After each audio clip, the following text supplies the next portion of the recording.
Hi everyone. In this video I'm going to talk very briefly about what I think about when I see a chord written on a chart or when I think of a chord in general. There's only a couple safe places you can go theoretically when you see a chord that don't define too many other things other than the chord. Like, if you play a mode, you're really kind of more defining a key or an underlying tonality of a chord progression or its function in the song. So to just have like a bare bones idea what to do when you see a chord, I kind of like to strip it down to just a couple things. So the first thing is, when I see a chord, like all of that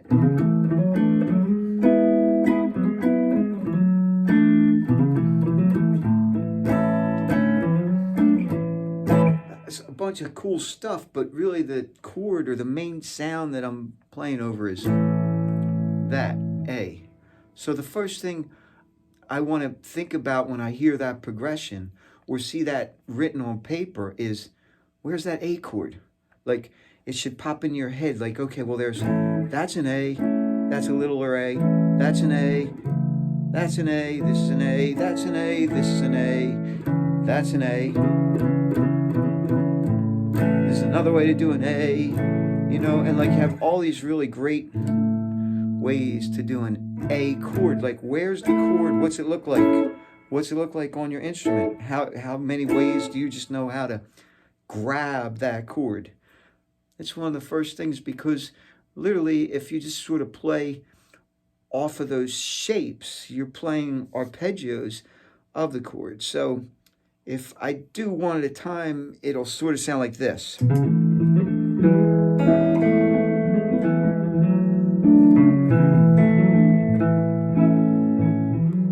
Or like...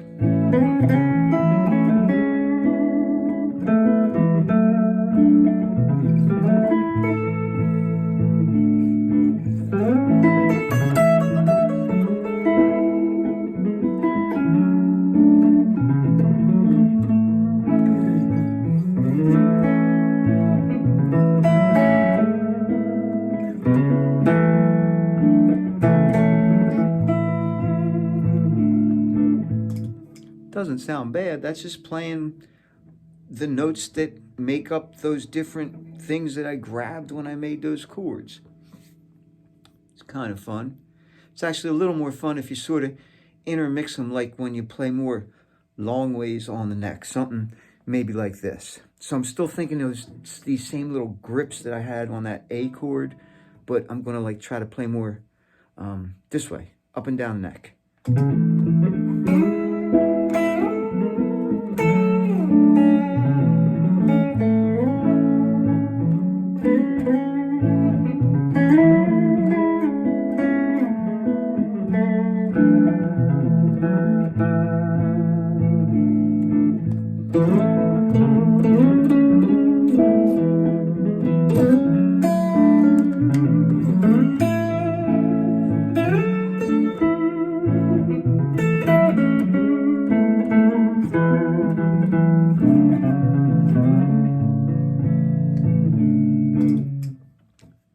That's one thing I think about. What's the chord actually look like? Where do I know that chord on the neck? What are easy ways to remember it, think about it, etc.?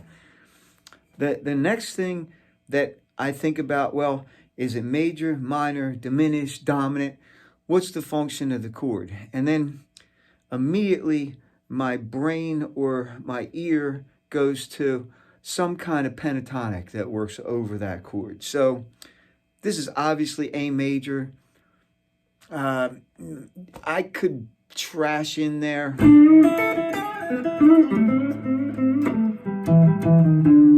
A minor if I wanted to over it and give it like a bluesy sound, but it's like the riff. I guess I have too much function in there, but it really says to my ear and my brain that it's more A majory pentatonic. So the next thing is, well, wherever those grips were that I had, what do the pentatonic scales look like around those places? So A major pentatonic, this is just A major pentatonic, like around here. I don't really like to say that I have one around here that goes like this, but a lot of people like for this chord associate this major pentatonic with that chord, which is great, but it puts you back a fret, and if you're down here, you don't have a fret. And so when I think of this chord, I like to think more of this major pentatonic.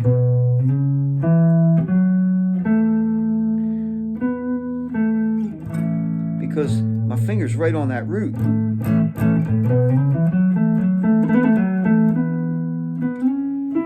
And then it's kind of put me into the next chord shape, but I mean, it just sort of...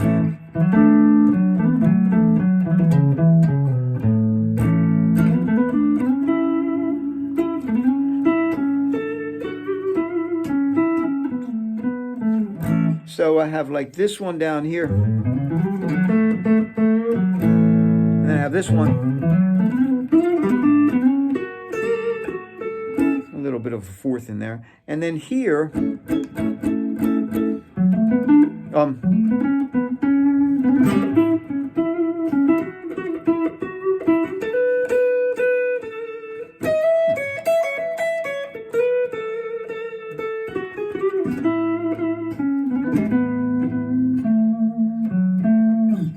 so they're kind of my pentatonic scales. Let's just put the thing on and play them to it.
I was trying in that to show you that like what makes that pentatonic scale special is two notes. You have, this is a chord tone.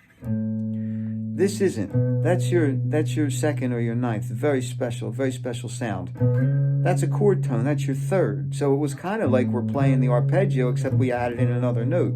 Anyway, the next note is the fifth. So you have chord tone, ninth or second, the third, then you have the fifth, and then you have this other very special sixth. So that's really kind of like a cool note, you know, like root 9 5, root 9 5 6 5 3.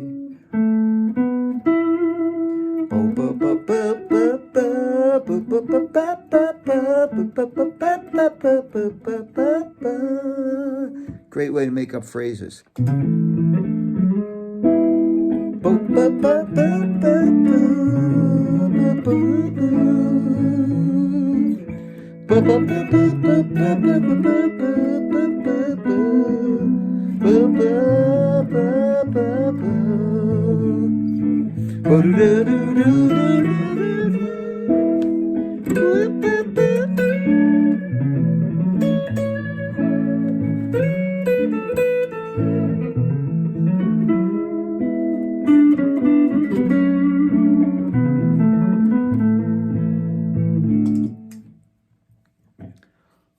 And I guess lastly, the thing that I like to see, but I've already sort of touched on it in both of those aspects, is where is the triad arpeggio and how do I play it, not only from where these little shapes are that I'm doing, but how do I do it with if I just play like 2 notes on every string and I have to move this way? Or how do I do it if I play 1 note on one string and 2 notes on the other string? What's it look like?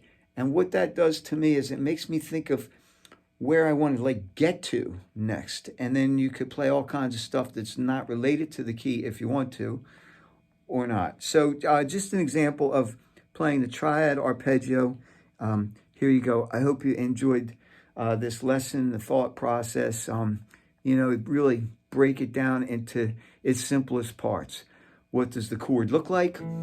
What's the arpeggio under that chord go like? And then what's the pentatonic that's related to that scale sound like, sort of where you're seeing those main grips that come to your head, not to everybody else's head, because when you're playing, you're the only one that's playing. So you have to have some kind of process to put it all together. So here's the triads played hopefully different ways and not just straight across the neck this way, like up and down. Here you go. Anyway, have a great day. Hope you enjoyed this lesson.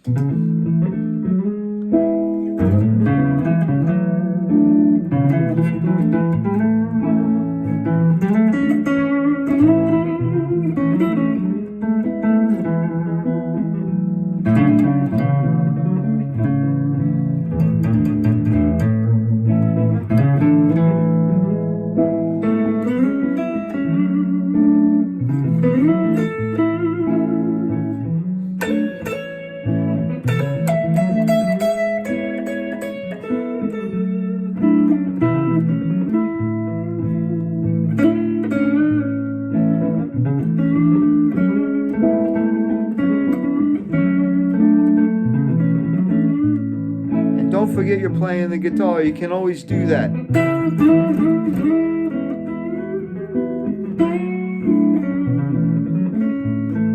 can always bend stuff, choke it.